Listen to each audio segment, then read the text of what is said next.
psaume 50. Bam pour nous. Psaume 50. Dieu, Dieu éternel, parle et convoque la terre. Depuis le soleil levant jusqu'au soleil couchant. De Sion, beauté parfaite, Dieu resplendit. Il vient, notre Dieu, il ne reste pas en silence. Devant lui est un feu dévorant. Autour de lui, une violente tempête. Il crie vers les cieux en haut et vers la terre pour juger son peuple. Rassemblez-moi, mes fidèles, qui ont fait alliance avec moi par le sacrifice. Et les cieux publieront sa justice, car c'est Dieu qui est juge. Écoute mon peuple, et je parlerai. Israël, je t'avertirai. Je suis Dieu, ton Dieu. Ce n'est pas pour tes sacrifices que je te fais des reproches. Tes holocaustes sont constamment devant moi. Je ne prendrai pas de taureau dans ta maison, ni de bouc dans tes bergeries. Car tous les animaux des forêts sont à moi, toutes les bêtes des montagnes par milliers. Je connais tous les oiseaux des montagnes, et tout ce qui se meut dans les champs m'appartient. Si j'avais faim, je ne te le dirais pas, car le monde est à moi et tout ce qu'il renferme.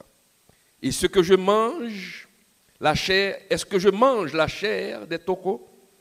Est-ce que je bois le sang des boucs?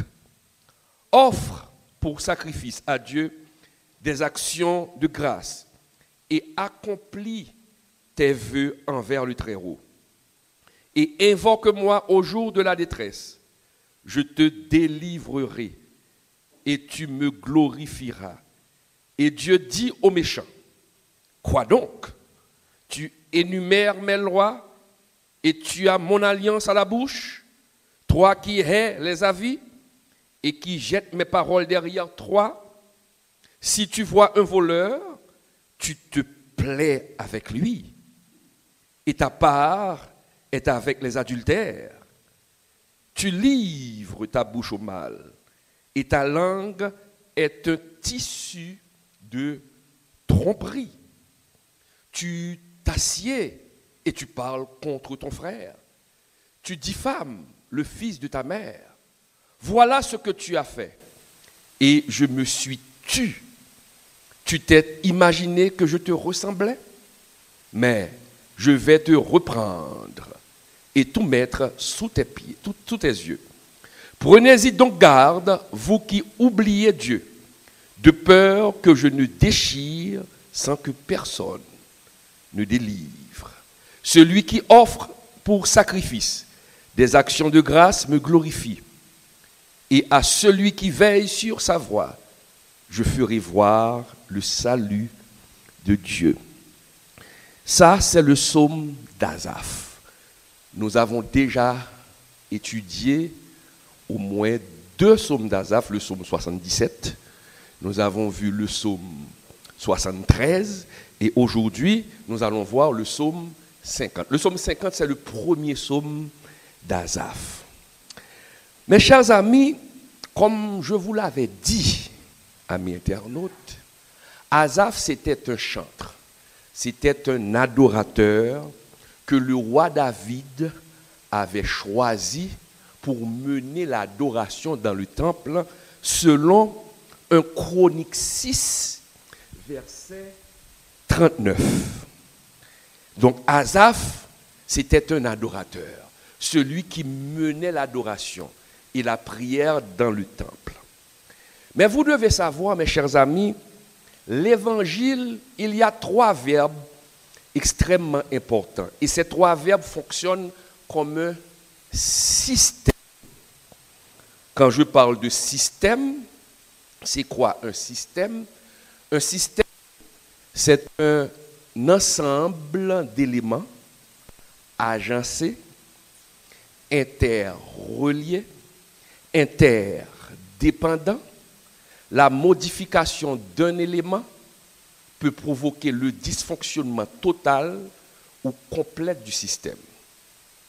Pour me faciliter la compréhension plus bien, un système c'est qui s'allie, son paquet d'éléments qui ensemble yo interreliés, yon connecté à l'autre, yo interdépendant, yon dépend de l'autre.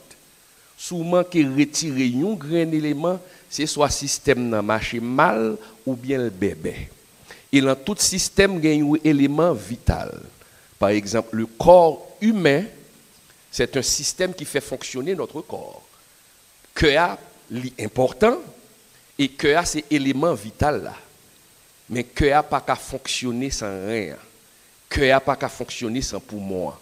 Donc, yon besoin l'autre, yon interrelié avec l'autre.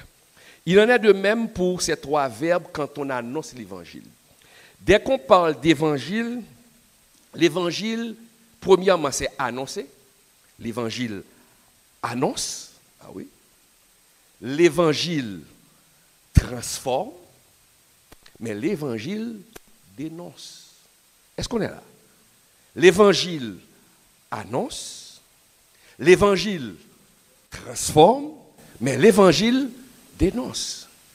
Il y a certaines personnes, le verbe dénoncer, certaines personnes font une croix sur dénoncer parce qu'ils refusent de dénoncer. Pour pouvoir transformer quelqu'un, pour changer cette personne qui vivait de la mauvaise manière, pour pouvoir transformer cette personne, il faut bien que vous dénoncez. Dénoncer le péché. Pas dénoncer dans le sens de détruire. Pas critiquer dans le sens de détruire, mais dénoncer dans le sens de construire. Quand on va se faire opérer, normalement, le médecin sera obligé de vous blesser, de vous couper. Mais pour vous couper, ce n'est pas pour vous tuer, mais c'est pour détruire cette maladie qui est en vous. Donc parfois et souvent, l'évangile peut blesser, mais blesse la personne, non pas pour détruire la personne, mais pour qu'à sauver mon âme. Et c'est peut-être ça, on doit parler de l'évangile, annoncer, transformer, mais il faut dénoncer, que l'on veut ou non. Donc, mes chers amis, Asaph glorifiait le nom de l'Éternel dans le temple. Mais Asaph, comme on l'a vu dernièrement, il était un peu dépressif parce qu'il avait constaté plusieurs choses. Et dans le psaume 50, nous constatons l'autre bagaille qui dérangeait. Mais non seulement il va le déranger, mais bon Dieu va le servir, excusez-moi, avec la bouche d'Asaph pour parler à son peuple. Que constatait Asaph? Asaph constatait que certains membres du temple, ils ont venu porter offrande à bon Dieu, mais offrande, sacrifice n'était pas convenable. Ils porté offrande là, c'est vrai. Ils porté bête là, c'est vrai. Parce qu'à l'époque, on donnait des sacrifices, c'est bête qu'on a offert. Mais là, bête là, qui ça Asaph vient contrôler? Asaph vient ouais que moun yo vient porter bête là, c'est vrai, mais que yo pas là, que yo pas bon. Dans le psaume, regardez verset 50. Verset 50, excusez-moi. Le psaume 50, verset 1 à 6. Vous allez voir que c'est Dieu qui fait son apparition. Ok? Regardez verset 1 à 6, si nous lisons bien. N'apprend que c'est bon Dieu qui fait apparition. Le juge suprême fait son apparition. Et dans ce psaume, nous allons voir que c'est bon Dieu même qui a parlé directement. Si nous lisons de 1 à 6 là, c'est bon Dieu qui a parlé directement avec son peuple. Qui veut dire, bon Dieu a pu utiliser bouche Asaph pour le parler directement. Asaph pas dit, voici ce que Dieu a dit donc.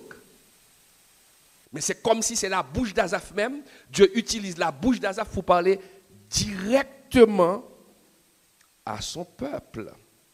Certains théologiens parlent même de théophanie. C'est ça, qui ça théophanie? C'est une apparition visible de Dieu. Même Jean Moïse dans le buisson ardent, bon Dieu t'es pas arrêté sous lui avec nom du feu. Et bien, il dit presque que c'est même bagarre qui passé dans le temple là. Bon Dieu utilisait Asaph pour le parler directement à son peuple. Et nous allons voir que dans le verset 3, si nous regardons bien, on parle de Dieu comme un feu dévorant. Et dans toute la Bible, il a toujours présenté bon Dieu comme un feu dévorant. Si nous faisons un petit coup d'œil, ou dans le verset 3, il parle là, il dit, il vient notre Dieu, il ne reste pas en silence. Devant lui est un feu dévorant. Autour de lui, une violente tempête. Cette même idée nous joigne tout, en parlant de feu dévorant, dans Daniel 7, verset 10. Regardez rapidement, dans Daniel 7, verset 10, ouais, il y a toujours parlé de Dieu comme un feu dévorant. Daniel 7, verset 10, on regarde ensemble pour nous, il dit, un fleuve de feu coulait et sortait devant lui. 1000 milliers le servaient et 10 000 millions se tenaient en sa présence.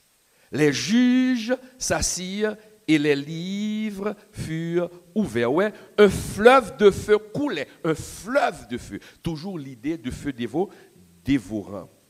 Donc, mes chers amis, dans le psaume d'Asaph, Dieu est venu pour juger son peuple, pour faire des reproches à son peuple. Regardez au verset 5, regardez ça le dit. Rassemblez-moi mes fidèles. Rassemblez-moi mon peuple. Ouais. Donc, vous allez voir que l'aile d'où rassemblez-moi mon peuple, rassemblez-moi pour moi, parce que j'ai un problème avec eux. Yo gon bagay y a fait mais yo pas fait avec cœur. Yo pas fait avec sincérité de cœur. Ah. Changez m'dou que l'ensemble ça c'est bon Dieu parler directement. Et nous allons voir que dans la plupart des autres psaumes, OK, ou parlons que bon Dieu parlait à la troisième personne. Dans l'autre psaume, à la troisième personne. Mais vous allez voir que dans ce psaume, l'orateur principal, c'est Dieu. Ce n'est pas Dieu qui parle, non. Et si parle l'Éternel, non, maintenant c'est Dieu qui parle. Ok? C'est Dieu qui parle. Et c'est peut-être ça, le dit au verset 7 du psaume, ça, où est ça le dit? Écoute, mon peuple. Écoute, mon peuple. Ouais. L'Eldou écoute, mon peuple. Le fait qu'elle dit mon peuple, cela dénote une certaine affection. Mon fils, ma fille, ça démontre une certaine affection. Dieu ne déteste pas son peuple, mais Dieu reproche son peuple pour certaines dérives. Et Dieu veut corriger. Dieu veut corriger non pas pour nous détruire, mais pour nous construire. Donc écoute mon peuple, cela dénote une certaine affection. Mais qu'est-ce qui se passe? Dieu dénonce les mauvaises intentions du peuple lorsqu'il apporte des sacrifices. Mauvaise intention du peuple quand il apporte des sacrifices. Le abvina avec bête yo, pour capable moller bête yo, présenter bête yo devant bon Dieu. Mais qu'est-ce qui se passe? Yo vini avec un cœur qui est impur. Et ou pral bon Dieu dit yo, pas de problème non parce que nous régler les affaires vraies. Nous porter bête yo vrai. Regardez, nous respecter ça vrai. Nous toujours venir avec bête yo, nous porter le même problème moi gagner, c'est avec cœur nous. Et c'est là qu'on pral que Dieu pas besoin et c'est ça qu'il dit, son obéissance pour porter ça pour porter pour lui. Mais c'est pas ça qui pral branding mon Dieu. C'est pas ce qui peut ébranler Dieu. Si vous voulez ébranler Dieu, ce ne sont pas vos sacrifices, ce ne sont pas vos dons, c'est votre obéissance. Ah. C'est là, oui. Et ça fait, bon Dieu dit là, et il y a un problème avec le peuple là, parce que les gens pensent que, à force d'apporter les dons, et c'est ce qui arrive aujourd'hui de nos jours, hein, lorsque nous apportons les dons, nous pensons que nous pouvons plier les genoux de Dieu à cause de ces dons. Ce sont les dons qui vont pousser Dieu à agir pour vous. Non. À l'époque d'Azaph, pas de game d'akadou là, Jean bagage, ça pour te porter c'est bête pour te porter. Et ça fait bon côté bon Dieu dit, gars nous penser que du fait que n'a pas de bête yo ban main. Ça ka ibranlim. Bon ça crée bête yo. C'est pas moi qui crée bête. On parle là au verset 10, car tous les animaux des forêts sont à moi. On leur porter bête, on pense c'est bête là pour le faire mbrinding ou bien égaré. Ouais, bon Dieu, du côté, si m'te grand goût, m'dadou, m'padakadou, que m'grand goût, c'est me créer bête là. M'créer, m'a manger même. M'baka vinn devant pour m'dou, m'grand goût, s'il te plaît, pour ton petit bête pour moi. Non! Parce que les cœurs des gens du temple n'étaient pas sincères. Je vous ai parlé de la sincérité. D'où sort le mot sincère? Je vous ai dit que dans les temps anciens, il y avait des poteries, des pots en porcelaine, et parfois, souvent, ces pots étaient fissurés à l'intérieur. Quand les pots étaient fissurés à l'intérieur, celui qui fabrique ces pots passait du cire. On va dire les cires pour boucher fissure là. Et puis, il fait bien belle. Il pourrait pouvoir bien belle, et pourtant, pour un problème, il y a une fissure en dedans, mais il boucher fissure là. Et ça fait l'homme, on a venu acheter un pot. Il dit mon cap vendre poids ou suppose ça son pot original. Oui, son pot original. Ou si il pas gain cire ou si que il sans cire. D'où vient le mot sincère? Donc est-ce qu'on sincère, est-ce qu'on sans cire? Est-ce que c'est ça vrai? Eh mais c'est ça, on présentait les sacrifices mais les gens n'étaient pas sincères. Et Dieu lui, il contrôle les cœurs et les reins. On ne peut pas tromper Dieu. Et des gens ne pas tromper. Ou pas tromper bon Dieu, ou pas tromper tête. Ou qu'on l'a menti. Ou qu'on l'a menti. Et c'est pour ça l'apôtre Paul dit, dans 2 Timothée 2, verset 15, efforce-toi de te présenter devant Dieu comme un homme éprouvé, qui n'a point à rougir. Donc vous voyez. Donc, bon Dieu dit, peuple là, toute bête n'a pas porté là. C'est moi qui gagne, oui. Et moi qui fais, oui. Ok? C'est moi qui fais. Ou prenez même bagaille ça, dans Exode 19, verset 5. Exode 19, verset 5. Ou prenez que, bon Dieu pral dit, là nous obéissons, c'est obéissance qu'on a besoin. C'est obéissance. Regardez, Exode 19, verset 5, il dit, maintenant, si vous écoutez ma voix, et si vous gardez mon alliance, vous m'appartiendrez entre tous les peuples. Entre tous les peuples. Car toute la terre est à moi. Voilà. C'est tant de besoin de ça, parce que tout ça sur la terre, c'est pour moi que lié. Et qui ça vient passer? L'heure vient présenter bête, et ça pas bon. Hein? Yo présenté mauvais bête by bon Dieu. On regarde pour nous dans Deutéronome 15, 20. C'est de vieilles bêtes yo pour by bon Dieu. Deutéronome 15, verset 21. Bon Dieu dit, mais qui bête pour porter pour moi à l'époque? S'il a quelques défauts, s'il est boiteux ou aveugle, ou s'il a quelque autre difformité, ouais, tu ne l'offriras point en sacrifice à l'Éternel, ton Dieu. À l'époque, ça c'est bête, mais qui bête, c'est bête qui en forme pour bail. C'est pas bête qui malade. C'est pas bête qui gagne problème. C'est bête qui en forme. Des animaux en bonne santé.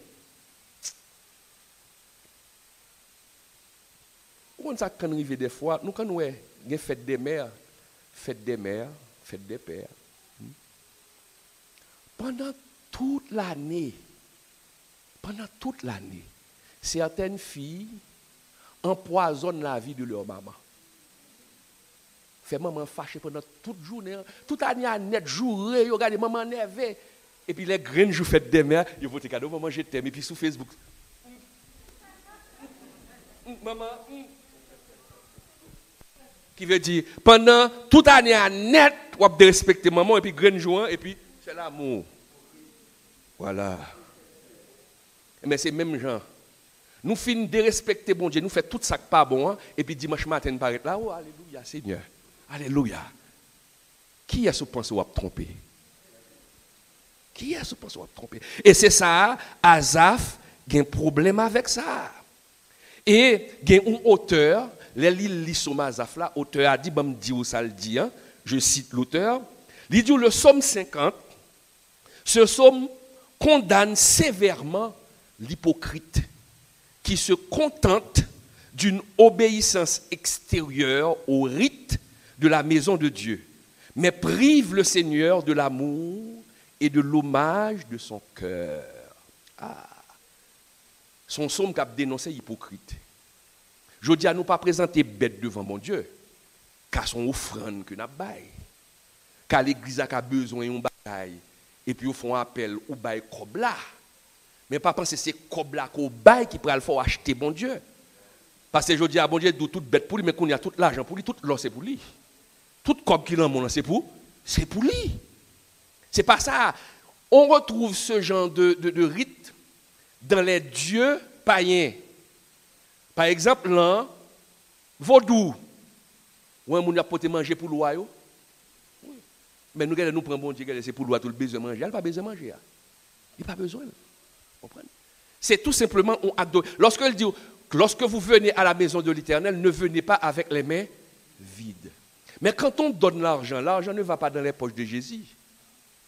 Ni l'argent ne va pas dans les poches de Dieu. C'est tout simplement une obéissance. Il faut qu'il y ait de la maison, de la nourriture dans ma maison. Parce que s'il y a des besoins, il faut que les responsables de l'église puissent remplir ces besoins-là. Le micro que j'ai là en main, c'est un micro qui coûte près de $800 américains. Est-ce que c'est dans le ciel là la sortie pour le tomber à terre? Non, c'est comme là. Si on a coke pour acheter, mais c'est comme là. Et quoi pour faire? Pour que l'œuvre de Dieu qui a avancé. L'obéi comme là, le Sahara, bon Dieu a béni parce qu'on aide l'œuvre à avancer, mais comme là, pas dans la poche, bon Dieu. Mais ça que bon Dieu a besoin, ce n'est pas parce qu'on a un cob pour un bagage pour penser que on va faire n'importe qui bagage devant mon Dieu, puis il n'a pas accepté parce qu'on a un cob. Ce que Dieu veut, c'est votre obéissance. Donc, nous voyons que il faut voir rapidement, mes chers amis, que Dieu, lui, c'est obéissance ou l'a cherché, il n'a pas cherché ni l'argent, il n'a pas besoin comme là. Pour nous aller vite, pour nous finir, au verset 16, regardez pour nous, au verset 16, et Dieu dit aux méchants, et Dieu dit aux méchants, quoi donc tu énumères mes lois, tu as mon alliance à la bouche, toi qui es les avis et qui jette mes paroles derrière toi. Si tu vois un voleur, tu te plais avec lui. Où est l'empathie ça? Bon Dieu s'adresse aux méchants. Mais à qui méchant l'a pas adressé? Il s'adresse aux méchants qui se trouvent dans l'église. Aux méchants qui ont une Bible en main. Aux méchants qui louent le Seigneur. Vous voyez là? En parole, moi, en bouche, pour faire ça, pas ça, tu te plais avec les adultères? Est-ce que vous comprenez? Donc Dieu condamne les méchants. Et mes chers amis, des fois, plutôt on a affaire avec un méchant, les mondes qu'on marchait avec un méchant dans l'église. Parce que, ou quand attend à sa méchant de fait, mon papa attend à sa méchant dans l'église a fait. Un frère. Ok? Et ça fait que dans Ésaïe 29, Dieu condamne ces gens de méchants. Ésaïe 29, verset 13, regardez ça, le Seigneur a dit. Le Seigneur dit, quand ce peuple s'approche de moi, il m'honore de la bouche et des lèvres, mais son cœur est éloigné de moi. Et la crainte qu'il a de moi n'est qu'un précepte de tradition humaine. Qu'est-ce qui arrive souvent? Au lieu de nous craindre mon Dieu, nous plutôt craindre l'homme. Qu'est-ce que j'ai dit? Vous pouvez me tromper. Vous pouvez tromper le pasteur Bigot. Vous pouvez tromper le membre du comité de cette église. Mais on ne peut pas tromper Dieu. Mieux vaut obéir à Dieu. On peut tromper les hommes, mais on ne peut pas tromper Dieu. Si le pasteur vient, vous faites quelque chose. Ah, le pasteur, je ne vais pas le faire. Vous avez peur du pasteur. Mais quand le pasteur n'est pas là, vous faites ce que vous voulez. Vous n'avez pas la crainte de Dieu. Même quand il est là, même quand il n'est pas là, il faut le respecter, il faut l'honorer, mais la personne à craindre, c'est Dieu. Parce que Dieu ne donnera jamais sa gloire à une personne. Mes chers amis, quand nous lisons les psaumes, nous devons nous imprégner de l'enseignement qui se cache dans les psaumes pour pouvoir mieux comprendre les psaumes et pour pouvoir mieux appliquer ces psaumes dans votre vie. Donc, comprenez le psaume 50. Que dit le psaume 50? Comment nous devons offrir nos offrandes devant Dieu. Apporter nos offrandes, mais il faut que notre cœur soit sincère. Ne venez pas devant l'autel avec un cœur partagé, mais un cœur sincère devant Dieu. Vous donnez votre argent, mais vous obéissez à l'Éternel. Si vous donnez votre argent et que vous désobéissez à ce que Dieu vous dit, ce que vous donnez ne représente rien, car la terre et tout ce qu'elle renferme appartient à l'Éternel. Je vais prendre quelques questions sur ce qu'on a vu ce matin, sur le psaume 50. Je m'intéresse au psaume, parce que comme je vous l'avais dit, les psaumes représentent, comme l'avait dit un auteur, 150, c'est un miroir de nos infidélités. Cela reflète. Des fois, lorsque nous ne trouvons pas des mots pour prier, lorsque nous faisons face à des difficultés, on peut chercher un psaume qui explique bien notre situation et prier Dieu avec ce psaume. Mais pour pouvoir prier Dieu avec ce psaume, il faut comprendre. Il y a un autre psaume, je réfléchis là-dessus, peut-être dimanche prochain je viendrai, c'est le psaume 51. Psaume de repentance. Le psaume de repentance. Ok? On verra ça semaine prochaine. Le psaume de... C'est quoi se repentir? Attention, se repentir, ce n'est pas remords. On peut avoir le remords et ne pas se repentir. Il y a une grande différence. Vous avez regretté de faire quelque chose et se repentir. Parce qu'on peut regretter d'avoir fait quelque chose, mais on ne se repent pas de la chose. On verra ça la semaine prochaine. Quelques questions? Des questions sur le psaume. Comment présenter des sacrifices? Comment vous présentez vos sacrifices? Aujourd'hui, vous allez donner votre offrande, mais l'offrande que vous allez donner, quel est l'état de votre cœur? Laissez-moi vous dire, Dieu vous aime. L'amour de Dieu. Lorsque Dieu vous reprend, ce n'est pas pour vous détruire, mais c'est pour vous construire. Dieu aime le pécheur, mais déteste le péché. Pas de monde là parfait, nous tous ces pécheurs. C'est effort qu'on a fait pour aller dans le ciel. C'est effort qu'on a fait. Je ne suis pas meilleur que vous. Dieu m'a donné une grâce pour pouvoir enseigner à son peuple.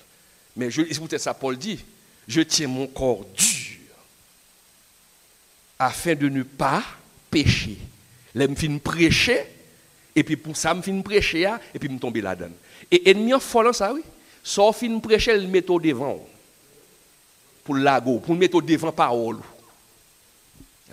On va dire, oui, il faut être bon, il faut aider les gens. Et puis, on joue, et puis le mettre devant parole pour aider le monde. Et pas sortir dit, fais le qu'on y a là. Et c'est pourquoi le psaume 17, il faut caresser ce psaume. Le psaume 17, verset 3. Et pas tout le monde qui a fait prier ça. Seigneur, si tu me visites la nuit, si tu sondes mon cœur, tu ne trouveras rien. Car ce qui est dans ma tête, ce qui fait partie de ma pensée, est conforme avec ce que je dis. Qui veut dire, c'est un homme intègre. Bon Dieu, si vous visitez, qu'est-ce que pas venir qui mal. Ça me pense, c'est ça que dit. Et pourtant, dans pile monde, ça vous pensez, c'est pas ça vous dit. Hypocrite. Ne soyez pas des hypocrites. Ce qu'on pense, il faut le dire. Et il faut le dire dans le respect. J'ai horreur des hypocrites. Dieu a horreur des hypocrites. Ce qu'on pense, il faut le dire. Parfois, ça peut déranger. Parce que ce n'est pas tout le monde qui est d'accord avec des vérités. D'accord? Des questions avant que je puisse remettre au pasteur Bigot. Question. Je sens qu'il y a une question. Venez donc, madame, venez. Feu dévorant, le plus souvent, Jean, ou se dire, il a toujours présenté bon Dieu comme feu dévorant. Nous voulons connaître pour monsieur, est-ce que c'est parce que pour montrer puissance ou bien est-ce que c'est pour montrer que faut qu'on fait attention à ça li ka faire? Lorsqu'on dit que Dieu est un feu dévorant, ça veut dire Dieu est l'un à la colère. Riche en bon. Mais s'il est lent à la colère, qu'est-ce que cela veut dire? C'est quelqu'un en colère. Je vais dire nos bagages. Il y a un pile de bagages que le monde ne peut pas comprendre. Il y a ce qu'on appelle les attributs de Dieu. Qui ça la Bible dit? Nous sommes faits à l'image. Qu'est-ce que cela veut dire fait à l'image de Dieu? Ça ne veut pas dire que c'est Dieu qu'on y est, non? Qui veut dire que vous avez les caractéristiques de Dieu. Le Hodou Intel, c'est le fils. C'est mon fils. Quand on dit fils, qui veut dire que mon fils a mes caractéristiques. Sous le premier petit moyen, l'orgadé, on dit que ça blâme. Il y a des caractéristiques. Et parfois, pour petit langue, quand il y a des défauts, papa. Un gêne, qui veut dire l'orgadé, les gens le parlent, oh, pas parler même gens parle, qui veut dire que mais il parle même gens parle, mais le papa parle. Est-ce que nous là? Maintenant, Dieu, en nous créant, Dieu nous a donné quelques de ses caractéristiques. Il y a ce qu'on appelle les attributs communicables et les attributs incommunicables de Dieu. Quels sont les attributs communicables? C'est attributs que nous ne comprenons. Par exemple, les attributs communicables, l'amour. Et c'est pas contre ça que l'amour. L'oreille, mon monde, je sens tout bien. On peut comprendre l'amour. Parce que Dieu nous a permis de comprendre l'amour parce que nous sommes faits à l'image de Dieu. Qui veut dire que Dieu est amour. Ou est l'oreille, mon monde. Si vous bagay ou mon monde, elle arrive, mon ça fait mal. 2. La justice de Dieu. On peut comprendre la justice. Il y a des avocats ici. Quand on parle de justice, ce qui est bien et ce qui est mal. Donc on peut comprendre ça. C'est un attribut que Dieu nous a donné. Nous avons la justice en nous. La colère. La colère, c'est un attribut aussi de Dieu. Mais un attribut qu'il nous a donné. Où est l'or en colère qui sort au café? Où est qui dégore au café?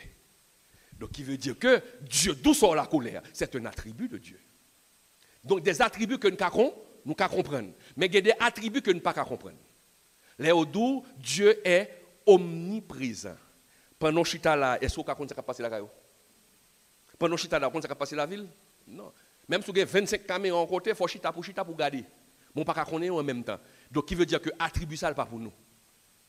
OK? Dieu est omnipotent, qui veut dire le tout-puissant, pas grand rien, pas qu'à faire. OK? Donc, pour répondre à la question, oui, Dieu est un feu dévorant.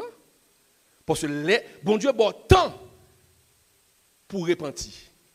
Ah, il bon temps pour repentir. Mais les temps finis, laisse ça la frapper. C'est un feu dévorant. OK? C'est un feu dévorant. Et c'est pourquoi, dans l'Ancien Testament, quand on était péché, on tombait. Mais avec la venue de Jésus-Christ, avec la grâce, à cause du sang de l'agneau, bon Dieu, colère, bon Dieu apaisait. Et c'est pourquoi l'on a prié à travers le sang de Jésus. Mais si Dieu vous avertit pour dire, écoutez, on va faire la pas bon, oui.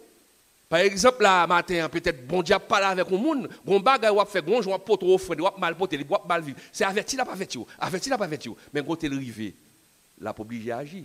C'est un Dieu qui est juste. Donc un feu dévorant, oui, il faut craindre Dieu, pas dans le sens de peur Dieu, mais la crainte de Dieu, vénérance pour Dieu. Mais Dieu aussi peut se mettre en colère. D'accord. Bonjour l'église. Et qui ça pour faire les où qu'on est parlant ou incapable pour mettre en pratique?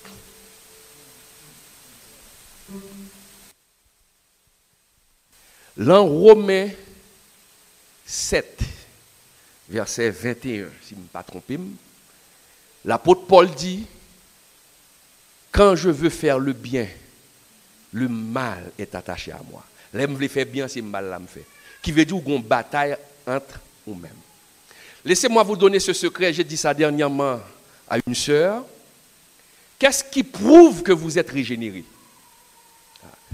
Les ennemis en font l'or fait convertir, ou changer, ou baptiser, et puis l'on regarde où l'on lutte intérieure, ou bataille avec un nom. Comme si sortez quand fait ou envie faire, et puis on bataille avec peso. Comme si on regarde, oui. Laisse ça ennemi abdou pa ouais ou pas capable. Ennemi abdou pa ouais ancien monde n'a pas changer vrai. Bon Dieu pas donner ou. Et puis regardez wap goumer jusqu'à ce qu'on tombe pour quitter ça. Mais laissez-moi vous dire quelque chose. Changer l'ordre dans le monde. L'on fait bagaille qui mal là, ça qui passe. Côté bagaille la vie dans tête et puis vous faire. C'est pas un problème. On va agir. On va agir. On met là. Mais depuis l'on fin converti, maintenant le Saint-Esprit en dedans. Et le Saint-Esprit c'est comme une alarme. Lorsqu'on va faire la chose, il va dire qui son alarme. Il dit ça pas bon. C'est parce que le Saint-Esprit est en vous et cela prouve que vous êtes régénéré. Si vous avez goumé avec un bagage en dedans, ou envie observer par le bon Dieu, puis vous avez cap kembo et des fois faut tomber ou lever ou des fois tomber, c'est que vous êtes régénéré. Maintenant, demande à Dieu la force pour que vous puissiez prendre la bonne décision. Mais parce que vous gagnez volonté pour il y a ce qu'on appelle le libre arbitre. C'est parce que je ne suis pas capable de me laguer comme non, il faut faire aussi l'effort. Tu pries Dieu parce que Dieu a dit sans moi vous ne pouvez rien faire. Seigneur, tu vois mon incapacité, je te demande de me donner la force d'arriver. Mais faut vouloir louer. Parce que des gens c'est hypocrite. Oh Seigneur, bon force me quitter péché et puis après caresser péché. Bon force me quitter caresser. Ah non, là ça vous êtes hypocrite. Il faut vouloir ça de tout ton et dès que Dieu voit ça de tout ton cœur, il va t'aider. Mais si tu fais ça de manière hypocrite, là ça on pas besoin